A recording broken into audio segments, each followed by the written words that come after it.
Kemudian Musa dan Harun pergi menghadap Firaun, lalu berkata kepadanya, "Beginilah firman Tuhan Allah Israel.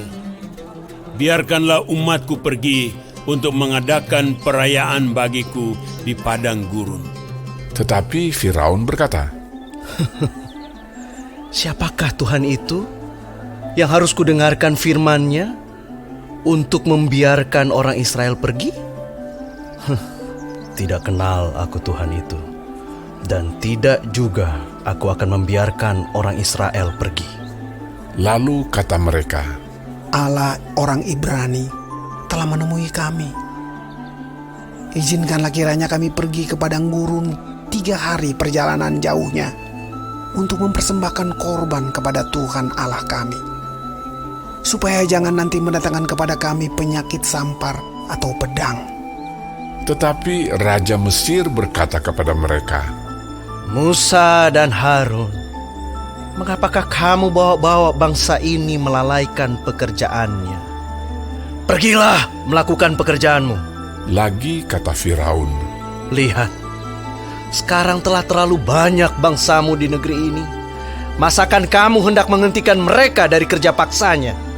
Pada hari itu juga Firaun memerintahkan kepada pengerah-pengerah bangsa itu dan kepada mandur-mandur mereka sendiri, "Tidak boleh lagi kamu memberikan jerami kepada bangsa itu untuk membuat batu bata seperti sampai sekarang.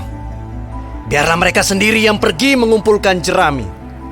Tetapi jumlah batu bata yang harus dibuat mereka sampai sekarang, bebankanlah itu juga kepada mereka, dan jangan menguranginya, karena mereka pemalas.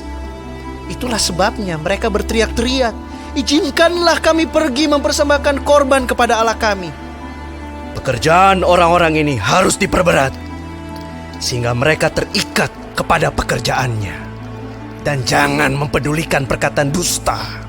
Maka para pengerah bangsa itu dan para mandurnya pergi dan berkata kepada mereka, "Beginilah kata Firaun, aku tidak memberi jerami lagi kepadamu. Pergilah kamu sendiri mengambil jerami, dimanapun kamu mendapatnya. Tetapi pekerjaanmu sedikit pun tidak boleh kurang." Lalu berseraklah bangsa itu ke seluruh tanah Mesir untuk mengumpulkan tunggul gandum sebagai pengganti jerami. Dan pengerah-pengerah itu mendesak mereka dengan berkata, "Selesaikan pekerjaanmu, yaitu tugas sehari, seperti pada waktu ada jerami." Lalu pengerah-pengerah Firaun memukul mandur-mandur Israel yang mereka angkat sambil bertanya, "Mengapakah kamu pada hari ini tidak menyelesaikan jumlah batu bata yang harus kamu buat seperti kemarin?" Sesudah itu, pergilah para mandur Israel kepada Firaun dan mengadukan halnya kepadanya. "Mengapakah Tuanku berlaku seperti itu terhadap hamba-hambamu ini? Jerami tidak diberikan lagi kepada hamba-hambamu ini. Tetapi walaupun begitu, kami diperintahkan buatlah batu bata. Dan dalam pada itu hamba-hambamu ini dipukuli. Pada rakyat Tuanku lah yang bersalah." Tetapi ia berkata, "Pemalas kamu, pemalas! Itulah sebabnya kamu berkata, 'Izinkanlah kami pergi mempersembahkan korban kepada Tuhan.' Jadi sekarang, pergilah, bekerja. Jerami tidak akan diberikan lagi kepadamu, tetapi jumlah batu bata yang sama harus kamu serahkan." Maka mengertilah para mandur Israel bahwa mereka ada dalam keadaan susah, karena dikatakan kepada mereka, "Kamu tidak boleh mengurangi jumlah batu bata pada tiap-tiap hari." Waktu mereka meninggalkan Firaun, berjumpalah mereka dengan Musa dan Harun yang sedang menantikan mereka. Lalu mereka berkata kepada keduanya, "Kiranya Tuhan memperhatikan perbuatanmu dan menghukumkan kamu, karena kamu telah membusukkan nama kami kepada Firaun dan hamba-hambanya.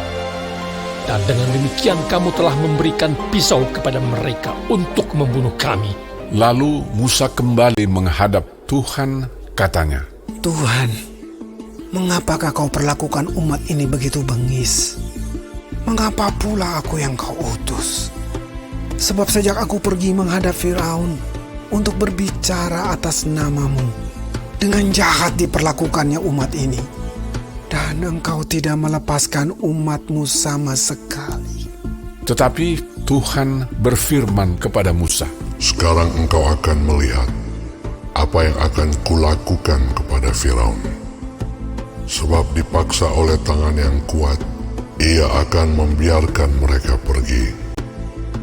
Ya, dipaksa oleh tangan yang kuat, ia akan mengusir mereka dari negeri.